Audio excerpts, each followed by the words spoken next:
Today, we are going to be talking about a juicy topic, imposter syndrome. We'll be talking about what it is, who gets it, why it happens, and what we can do to combat it when it does come up. So, imposter syndrome is really this idea that we don't belong, we are a fraud.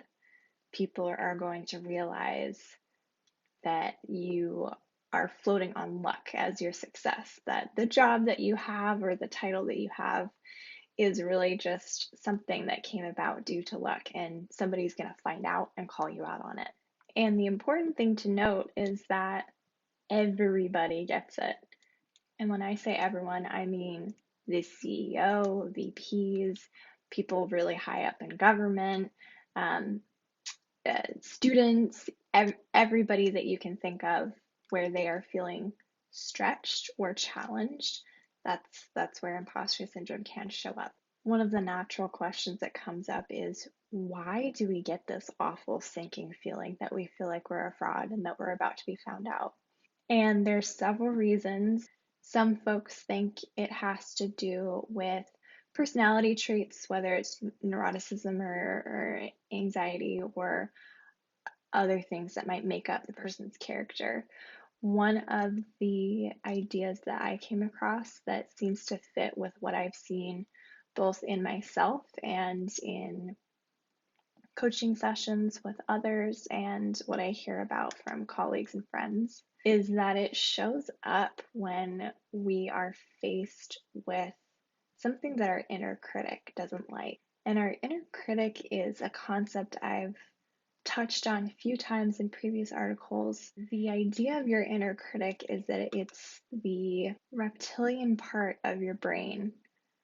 So it's the oldest part of our brain that is set to survival mode. In survival mode, self actualization or fulfillment doesn't factor in. It's fight, flight, or freeze.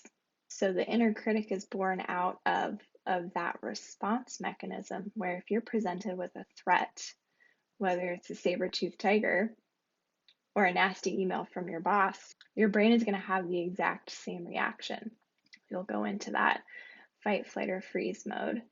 And the voice that accompanies it is the lovely character that we call our inner critic. And it's the thoughts that you hear over and over in your head about, oh, you're not good enough, or you're not pretty enough, you're not thin enough, you're not whatever enough. And if you believe that, it lets you shrink back from opportunities for growth or expansion or learning that would put that inner critic at risk. So putting yourself in that imposter syndrome mindset when you are, for example, looking for a new job and you meet some of the criteria. This typically happens more for women than for men. We don't apply because we are convinced that unless we reach all of those possible criteria, we aren't good enough. And that is a safety and protection mechanism that we have come to rely on and use as we go about our day-to-day lives.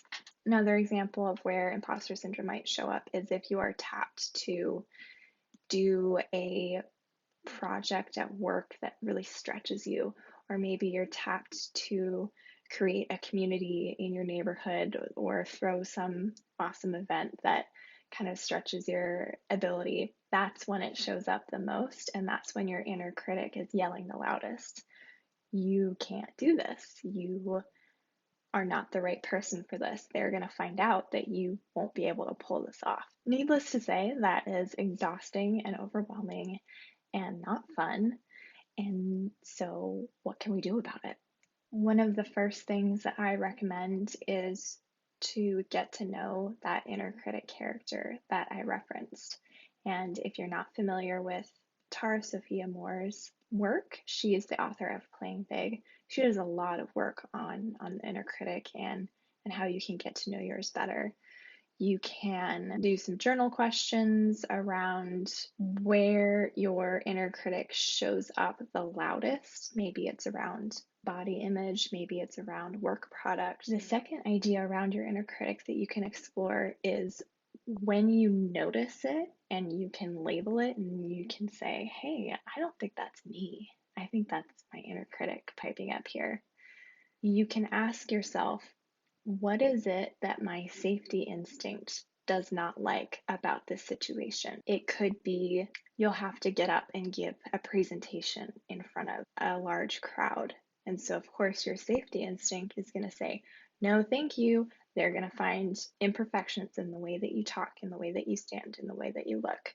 And so it's going to be better for everybody if you just stay in the back and you don't accept this project. So really starting to get a compassionate sense of why your inner critic might not like it, what feels threatened when you take something on that might be fulfilling and challenging in some ways and then really scary and incite imposter syndrome in the other ways. Could be really interesting. And then another recommendation is to come up with a reminder for yourself when you're in those moments of feeling that imposter syndrome. It could be a mantra, it could be a post-it note that you put on your laptop, it could be a phone screensaver that reminds you of this idea that would be really powerful for you. Anything that is challenging or might push you to grow and outside of your comfort zone is going to come alongside imposter syndrome and your inner critic. So having a reminder that maybe that's something that you want.